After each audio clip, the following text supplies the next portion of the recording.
Hello everybody, Kevin Redstar from my studio here in Roberts, Montana.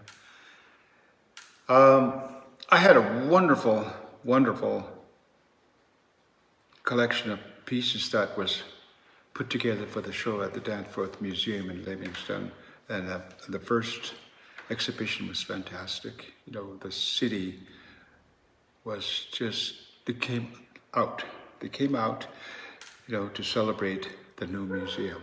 And I was so fortunate to see this. But the title of this particular piece is depicting the journey into seeking the vision. The three writers, the first two are elders and friend of the vision seeker. He's an adult.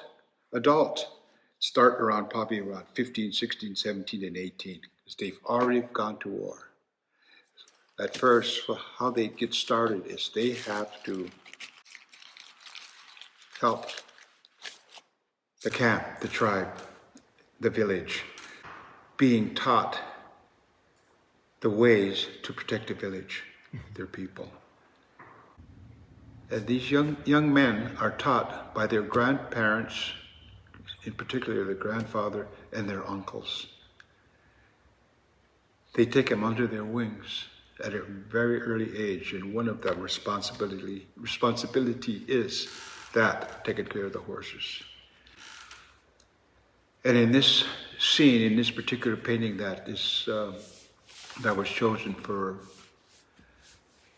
this particular fundraiser, is the fact that this young man is going to seek a vision, and they're riding to the foothills and let him go, and he can walk up to the mountain and find a nice place that he feels that, you know, it's out of the elements.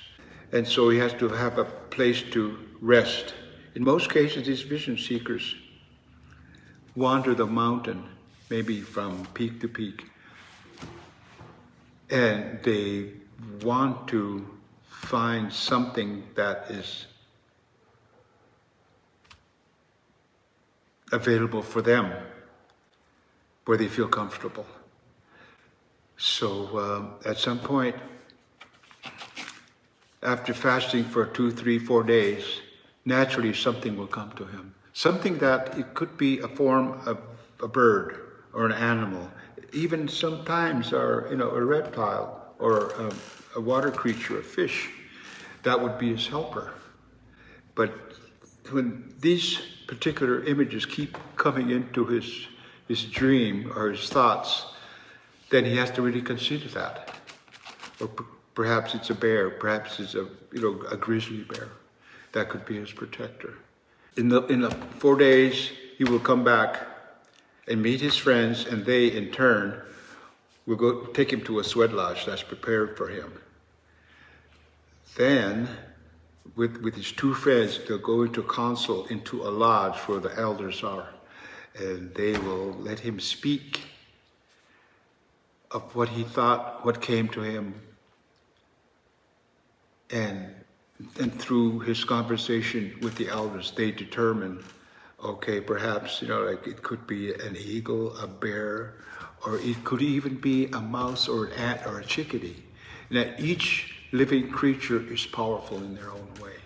I think could, maybe a bird just kept appearing in his dreams as he was walking, or he would actually, one would come to him, sit by him. The Crazy Mountain is very special to the crows, for the crows. It had always been a place for meditation, for seeking silence and quests, for the helper, for the individual. We have to say also, these vision seekers aren't always men, young men. There are women too. Crow women go on these quests. And people don't realize also, Crow women went to battle too with their Crow men. They fought just like the men because they want the Crow people to survive. Have you ever done it? I've done a lot of meditating. Okay. And I've gone to the mountains, but I never did do the 4-day, 3-day fast, seeking the actual. Okay. But I Well, think just being alone time too, that really helps the soul. You know, because this is a hectic world we live in. And so sometimes we just take a lot of that onto our shoulders, and we don't need to do that. And we have to remind ourselves, you know, it's okay. You can't handle everything. But you know, the Vision Quest is very, very special, not for only the Crows, but for all indigenous people all over the world, South America, North America, Canadians, and all the tribal groups everywhere. And so we want goodness, you know, betterment for ourselves and have prayers for our people. That's basically what it is. Yeah. Wow. Well, thank you very much for sharing that. Yes. Well, I hope people can come down to the museum and meditate with it a little Yes. bit, right?